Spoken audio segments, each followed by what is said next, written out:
Hegseth needs to resign. And if he doesn't resign, Donald Trump needs to fire him. He is a walking, talking national security embarrassment. He seems more interested in winning video pull-up contests than he does in protecting this nation. He's obsessed with the weight of his soldiers, the facial hair of his soldiers, not concerned with actually keeping the country safe. He's leaking classified information. He's banning reporters from the Pentagon. There's no mainstream outlet right now that is telling you, the American public, what's happening inside the Department of Defense.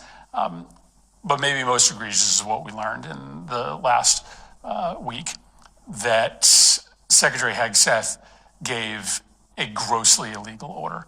Defense Secretary Pete Hegseth added a new twist to his claims about the deadly second strike on an alleged narco boat. Watch this one. I watched that first strike live. I didn't stick around for the hour and 2 hours, whatever, moved on to my next meeting. A couple of hours later, I learned that that commander had made which he had the complete authority to. The question now is, where did you go to? Yes, where did you go to after the first hit? Where did you go to? Authority to do. And by the way, Admiral Bradley made the correct decision to ultimately sink the boat and eliminate the threat. I did not personally see survivors, but I stand, because the thing was on fire. It was exploded in fire or smoke. You can't see anything. You got digital. This is called the fog of war. Is that an issue? This is what you in the press don't understand. But even Pete himself had a much different take on this back in 2016. Watch this. I do think there have to be consequences for abject war crimes. If you're doing something that is just completely unlawful and ruthless, then there is a consequence for that. That's why the military said it won't follow unlawful orders from their commander-in-chief. There's a standard, there's an ethos, there's a belief that we are above what so many things that our enemies or others would do. Now, where have I heard that before? Watch that. You have heard it from him, and from his other colleagues, because he says this and does the other. You're going to see a whole lot of things whereby people vow to protect our country, but now they turn to do things differently. We don't understand this. Our laws are clear. You can refuse illegal orders. That's right. So it seems that the only fog in this particular realm is in Pete's head. Because he's also trying to take Mark Kelly down for saying exactly what he said in 2016. So what is happening? Order that ended up with our military not just shooting at the boat, but then shooting at the human beings who were swimming from their lives amidst the wreckage. That is not allowed under U.S. law. And you can see that is not really allowed under U.S. law or any law, because if you can turn against your own people, then why are you there? Why are you employed there? If you can go close to the people and really know what they are looking for, know what they want, to give them what they want, then what are you there for? That is a very big mistake, and you have to be called to order. It's not happening. It is deeply immoral. And we simply cannot protect this country adequately if we are a moral embarrassment in the eyes of the world. If we have a Secretary of Defense who is enthusiastically giving outright illegal orders to the chain of command below him. This last revelation about this grossly illegal order that he gave is just final confirmation that the United States cannot protect itself. And you can see, just because of some mistakes like this that you do, a whole lot of things are being said now. Incompetency and stuff like that. Didn't you have the training? Or you prefer your own family other than the lives out there? You should take this country the way we do. It is our country. You don't feel like they are the ones doing it. No, it is our country.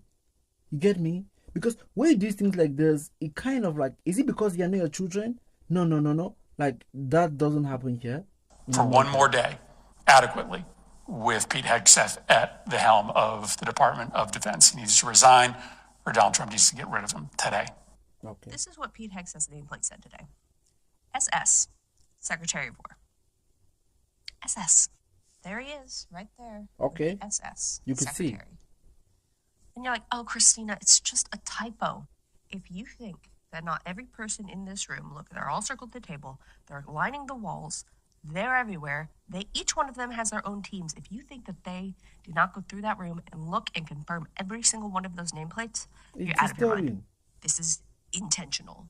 Intentional, once again, with Pete Hegseth being a racist and potentially a schmatzi. And there it is, right in front of him. And he's got no issue with it. And even if it is a typo, even if it is, you would see this and go, ooh, that's bad for optics, and do something. You would fix it. Anybody in that room would fix it. If they. And that's right. Anybody could fix it just because of the lack of attention of details. That is why some of these things happen, okay? You now understand why. If they can read. That's also a caveat here. If they can read. Trying to silence me, in proposing to court-martial me, in threatening to kill me, for fighting back when our democracy demands that we must fight back. President Trump has crossed the line. And this time, it's not going to work.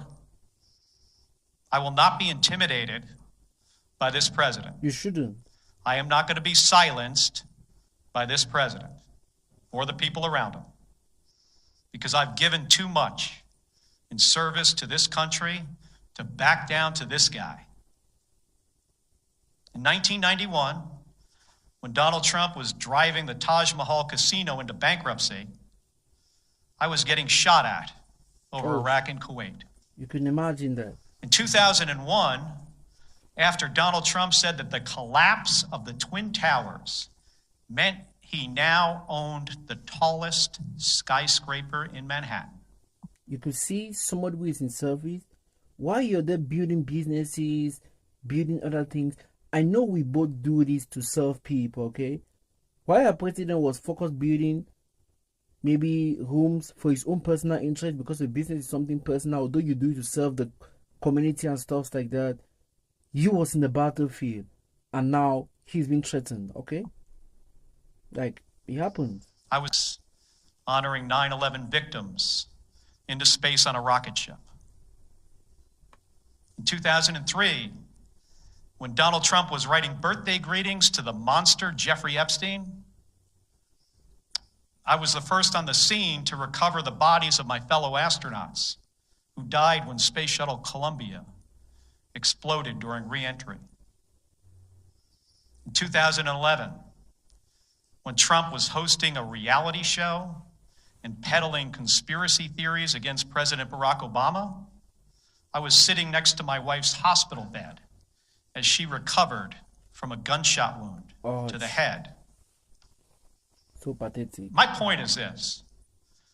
I've been through a lot worse in service to my country. The president and Pete Hegseth are not going to silence me. Hegseth should go. And I don't think Pete Hegseth should go tomorrow. I think he should go tonight. Not after a... Because he's causing disasters. He's causing problems here. He's causing problems by not handling his job effectively. Okay? He's not serving us here. Like, that's just it. After another round of contradictory briefings, not after more finger pointing, a cabinet secretary who cannot answer for a military operation that kills civilians cannot remain in that chair. I didn't stick around for the second strike is not an excuse. Not only want to see them killed in the water, whether they're on the boat or in the water, but I'd really like to see them suffer. I would like Trump and Hegseth to make it last a long time so that they lose a limb and bleed out a little. That's how right-wing podcaster Megyn Kelly defended a second U.S. strike on an alleged Venezuelan drug boat that took out 2 survivors of the initial attack. The incident has lawmakers from both parties calling for investigations because intentionally attacking wounded, sick, or shipwrecked people who no longer pose a threat is a war crime under U.S. and international law. But to avoid responsibility, the White House has denied that Hegseth gave the order for the second strike, despite reporting that he gave a verbal order to leave no survivors. Pete said he did not order the death of those 2 men. It was just last week that Trump opened an investigation to Democratic lawmakers for urging the military not to follow illegal orders. He even said their speech was punishable by death. You can refuse illegal orders. They made that video for moments just like this. It's clear the Trump admin will shift blame onto members of the military to avoid consequences. It's already happening. Not to mention, striking the boats in the first place may already be a crime, since the U.S. hasn't provided any evidence they were smuggling drugs or posed any threat. Already this year, the Trump admin has conducted at least 21 strikes that have killed about 83 people without showing any proof of wrongdoing. Will Hegseth survive this? A whole lot of souls are being gone like this. A whole lot of souls are being gone like this. What going to, like, what's happening? What's happening here? Don't you think there's something wrong with this man? Like, Survive this one? Secretary Hegseth said he had no knowledge of this and it did not happen. That's it not was true. fake news. It didn't happen. And then the next day from the podium of the White House, they're saying it did happen. So either he was lying to us on Sunday or he's incompetent and didn't know it had happened.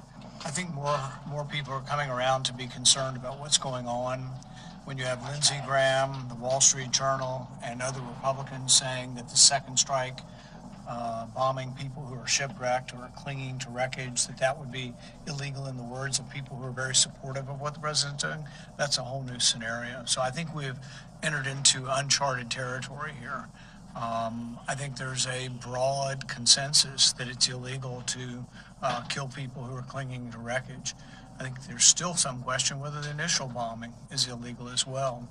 I think that you can imagine the pain in people's hearts here. You can really imagine the pain in people's hearts. Like, we don't know. that you can't really just say, well, we're at war, we're not declaring war, Congress is not going to be allowed to vote on this, but because we're at war, we say these people are combatants, we can do whatever we want, including killing them the first time, or if they're still floating around after we've tried to kill them once, killing them again. I think even the administration knows they made a big mistake here. Hey guys, breaking news. A U.S. Air Force plane carrying the Secretary of War, Pete Hegseth, just declared an emergency over the Atlantic Ocean on the way home from a NATO meeting in Belgium. According to several sources, about 30 minutes into the flight, they detected a depressurization issue, which was due to a cracked windshield. The pilot turned back and had to make an unscheduled landing in the UK, where they currently remain. Chief Pentagon spokesperson Sean Parnell said that the plane landed based on all standard procedures and everyone on board is safe. Pete Hegseth just tweeted saying, "All good, thank God, mission continues." We just got... And that is why they had to put you there, for you to make more successful missions like this. When you go and you say you are not there to give orders on the second round, who does it help? You have been called to work, to duty. In fact, you have to be charged to court to explain what happened, because there's no explanation for this. Souls are gone and they won't come back. Families are being hurt. And we just got major breaking news this morning. Secretary of War Pete Hegseth just had articles of impeachment filed against him by Congressman Sri Thanada. Thanada's impeachment legislation accuses Hegseth of murder, conspiracy to murder, and reckless and unlawful handling of classified material. Enough of this already. Enough. This is what the media does. They take anonymous sources from disgruntled former employees, and then they try to slash and burn people and ruin their reputations. Not going to work with me, because we're changing the Defense Department, putting the Pentagon back in the hands of warfighters, and anonymous smears from disgruntled former employees on old news doesn't matter. So I'm happy to be here at the Easter egg roll with my dad and my kids, because, you know, this is what we're doing it for. These kids right here. This is why we're... You're not doing it for your kids. You're doing it for the whole of America, okay? This is something you should learn. You should be patriotic to the country, like us. We give our life and stuff like this. You should not say you're doing this. You're doing this for the country, okay? Not for your kids. No, that's totally wrong. Like, it's not acceptable. Why we're fighting the fake news media. This is why we're fighting slash and burn Democrats. This is why we're fighting hoaxsters. Hoaxsters. This group, no, this group right here, full of hoaxsters that peddle anonymous sources from leakers with axes to grind, and then you put it all together as if it's some news story. And what we know exactly what it is. So I'm really proud of what we're doing for the president, fighting hard across the board, and I'm gonna go roll some Easter eggs. You're not doing this just for the president. You're doing this for the country. You're doing it for the love of good, the love of success, for the love of, like, I want to save souls, okay? Because you were sent there to investigate things well, carry out things well, to avoid things like this that are happening now. Look at what's happening. You can't even testify or say something just for you to come in front of the press and you're saying that the commissioner was like, how can you say things like this? You're supposed to be there when everything happens, give law for orders for things to be carried out. You don't do things like this. You don't do things like this. If you like content like this, I want you to subscribe to this channel because you're going to be getting content like this to help you understand what is currently happening, the affairs in our counties and around, okay? Hi, peace out. Jola. Share the content and let me know your thoughts in the comment section. Thank you.